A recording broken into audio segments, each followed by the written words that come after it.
बाल नैतिक कहानियाँ। बच्चों, आज हम सुनाने जा रहे हैं आखिरी प्रयास। एक समय की बात है, एक राज्य में एक प्रतापी राज्य राज करता था। एक दिन उसके दरबार में एक विदेशी आगंतुक आया और उसने राजा को एक सुंदर पत्थर उपहार स्वरूप दिया। राजा वह पत्थर देखकर प्रसन्न हुआ। उसने उस पत्थर से भगवान विष्णु की प्रतिमा का निर्माण कर उसे राज्य के मंदिर में स्थापित करने का निर्णय लिया और प्रतिमा निर्माण का कार्य राजा के महामंत्री को सौंप दिया। महामंत्री गांव के सर्वश्रेष्ठ मूर्तिकार के पास गया और उसे वह पत्थर देते हुए बोला, महाराज, मंदिर में भगवान विष्णु की प्रतिमा स्थापित करना चाहते हैं। 7 दिवस के भीतर इस पत्थर से भगवान विष्णु की प्रतिमा तैयार कर राजमहल पहुंचा देना। इसके लिए तुम्हें 50 स्वर्ण मुद्राएं दी जाएंगी। 50 स्वर्ण मुद्राओं की बात सुनकर मूर्तिकार खुश हो गया और महामंत्री के जाने के उपरांत प्रतिमा का निर्माण कार्य प्रारंभ करने के उद्देश्य से अपने औजार निकाल लिए और औजारों में से उसने एक हथौड़ा लिया और पत्थर तोड़ने के लिए उस हथौड़े से वार करने लगा, किंतु जस का तस रहा। मूर्तिकार ने हथौड़े के कई वार पत्थर पर किए, किंतु पत्थर नहीं टूटा।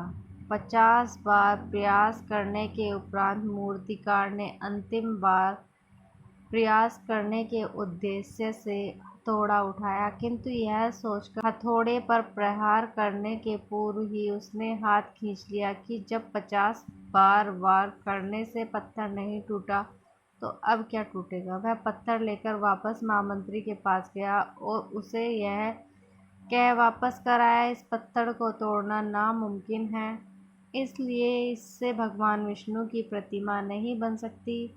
महामंत्री को राजा का आदेश हर स्थिति में पूरा करना था, इसलिए उसने भगवान विष्णु की प्रतिमा निर्मित करने का कार्य गांव के एक साधारण से मूर्तिकार को सौंप दिया। पत्थर लेकर मूर्तिकार ने महामंत्री के सामने ही उस पर हथौड़े से प्रहार किया और पत्थर एक बार में ही टूट गया। पत्थर टूटने के बाद मूर्तिकार प्रतिमा बनाने में जुट गया।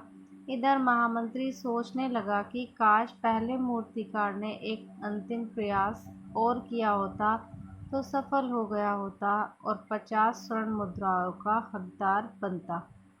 सीख। मित्रों, हम भी अपने जीवन में ऐसी परिस्थितियों से दो चार होते रहते हैं। कई बार किसी कार्य को करने के पूर्व या किसी समस्या के सामने आने पर उसका निराकरण करने के पूर्व ही हमारा आत्मविश्वास डगमगा जाता है और हम प्रयास किए बिना ही हार मान लेते हैं।